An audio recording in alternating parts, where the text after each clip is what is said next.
ایک صحابی حضرت سعید بن عامر ہیں، حضرت عمر فاروق رضی اللہ تعالیٰ عنہ نے حضرت سعید بن عامر رضی اللہ تعالیٰ عنہ کو گورنر بنانا چاہتا حمص کا. انہوں نے کہا میں نہیں بنتا. فرمایا مجھے تم لوگوں نے بنا دیا ہے، خود گورنریاں بھی قبول نہیں کرتے. چلے گئے حضرت سعید بن عامر، گورنر بن گئے، صوبے کے گورنر. مال غنیمت میں سے کچھ زیادہ مال مدینہ شریف میں جمع ہوا تو حضرت عمر نے مختلف صوبوں سے غریبوں کی لسٹیں منگوائیں. حضرت سعید بن عامر کے صوبے کے کچھ خاص لوگوں کو آپ نے لکھا کہ تمہارے صوبے میں جو غریب ہیں ان کی لسٹیں بھیجو. تو جب لسٹ آئی تو اس میں پہلا نام حضرت سعید بن عامر کا بھی تھا. کہا ہمارے گورنر کے پاس پہننے کو کپڑا کوئی نہیں، کھانے کو روٹی کوئی نہیں. حضرت عمر بیٹھ کے رو پڑے. فرمایا تمہارا گورنر بھی مسکین ہے. اشرفیوں کی ایک تھیلی بھر کے حضرت عمر نے بھیجی. حضرت سعید بن عامر کے پاس جب گئی تو کہنے لگے انا للہ و انا الیہ راجعون. آپ کی اہلیہ کہنے لگی خیریت ہے؟ کہیں امیر المومنین حضرت عمر کا وصال تو نہیں ہو گیا؟ فرمانے لگے نہیں. تو فرمانے لگی کوئی آفت تو نہیں آ گئی؟ کہا نہیں. انا للہ کیوں پڑھا؟ ولی مانس دیکھنا میرے پاس دنیا آ گئی ہے، میں نے تو جان چھڑائی تھی اس سے، کہ میرے پیچھے بھاگتی ہے. حضرت سعید بن عامر نے سارا مال وہیں اللہ کے حضور خیرات کر دیا. حضرت عمر ایک دفعہ دورے پہ آئے ان کے صوبے میں تو سب لوگوں کو جامع مسجد میں بلایا، حضرت سعید بن عامر کو بھی بلایا. ابن الجوزی لکھتے ہیں کہ حضرت عمر نے فرمایا لوگوں تمہیں اپنے گورنر سے کوئی شکایت تو نہیں؟ تو لوگوں نے کہا 4 شکایتیں. ایک تو ہمارے گورنر صاحب جب شروع میں آئے تھے تو فجر کی نماز کے بعد ہی آ کے لوگوں کے بیچ بیٹھ جاتے تھے. اب اشراق چاشت کے وقت آتے ہیں، سورج پورا طلوع ہو جاتا ہے تو حضرت سعید بن عامر رضی اللہ عنہ آتے ہیں. اور دوسری شکایت یہ ہے کہ صرف دن میں ملتے ہیں، رات کو ملتے ہی نہیں. اور تیسری شکایت یہ ہے کہ ہفتے میں ایک پورا دن ہوتا ہے ملاقات ہی نہیں کرتے. اور چوتھی شکایت یہ ہے کہ کبھی کبھی بیٹھے بیٹھے رونے لگتے اور بے ہوش ہی ہو جاتے ہیں. آپ نے ایسا شخص گورنر بنا دیا جو دیوانہ ہے. حضرت عمر نے بلا لیا، قریب بیٹھے تھے، کہا دے سوالوں کے جواب. گردن جھکی ہوئی ہے. عرض کرنے لگے امیر المومنین میں نے تو پہلے ہی کہا تھا میں گورنری کے قابل نہیں، میرے والا کام نہیں. فرمایا اب تو منصب تمہارے پاس ہے، تمہیں جواب تو دینا ہے. حضرت سعید بن عامر کہنے لگے حضور 4 میرے ساتھ مسئلے ہیں. فرمایا کون سے؟ حضرت سعید بن عامر کہنے لگے آپ سوال دہرائیں میں جواب دیتا ہوں.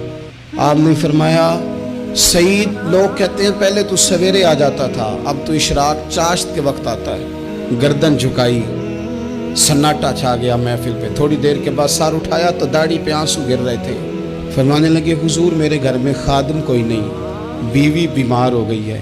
میں نہ سویرے اٹھتا ہوں، آٹا گوندتا ہوں، روٹیاں پکاتا ہوں، گھر میں جھاڑو دیتا ہوں، باہر آنے میں دیر ہو جاتی.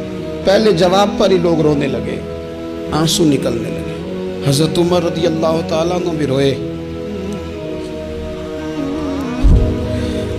پھر فرمایا کہ سعید تو دن کو ملتا ہے تو رات کو کیوں نہیں ملتا؟ اپنی داڑھی پکڑ لی. کہنے لگے عمر ساری سفید ہو گئی ہے، اب تو لگتا ہے پھل پک گیا ہے، پتہ نہیں وہ کب مجھے کہے گا واپس آ جا. میں نے نہ دن مخلوق کے لیے رکھا ہے، رات اپنے رب کے لیے رکھی ہوئی ہے، مجھے تکلیف نہ دی جائے. گورنر کی بات کر رہا ہوں. پھر کہا سعید یار ہفتے میں ایک دن ملتے کیوں نہیں؟ کہنے لگے عمر یہ میرے رب کے ساتھ پردہ ہے، اسے نہ کھولا جائے. میرا پردہ ہے نا، میں نے اپنے رب کے ساتھ اپنے پردے رکھے ہوئے ہیں. فرمایا نہیں آپ بتائیں. حضرت سعید بن عامر کہنے لگے غریب ہوں، ایک کی جوڑا میرے پاس ہے، میں غریب ہوں. میرے جیسے لوگ ان کے پاس درجنوں جوڑے ہیں اور اس کے باوجود ان کی زبانوں پر شکر اس طرح نہیں آتا جیسے آنا چاہیے. میں نے کہا نا کہ میری اجرت میری محنت سے زیادہ کیوں ہے؟ میرے محسن تیرے احسان سے ڈر لگتا ہے. حضرت سعید بن عامر کہنے لگے ایک جوڑا ہے، ہفتے میں ایک دن دھو کے خشک ہونے کو ڈال لیتا ہوں، پھر بیوی کے کپڑے پہن کے بیٹھا رہتا ہوں. کس طرح گھر سے باہر نکلوں؟ میرا پردہ تھا، میں اپنی غریبیاں لوگوں کے سامنے نہیں رکھنا چاہتا. میں جانوں میرا رب جانے، میں راضی ہوں نا اس کی رضا پہ. اب تو حضرت عمر ہچکیاں لے کے رونے لگے. فرمانے لگے چل آخری سوال کا جواب ہی دے دے، کبھی کبھی روتے ہو تو بے ہوش ہی ہو جاتے ہو.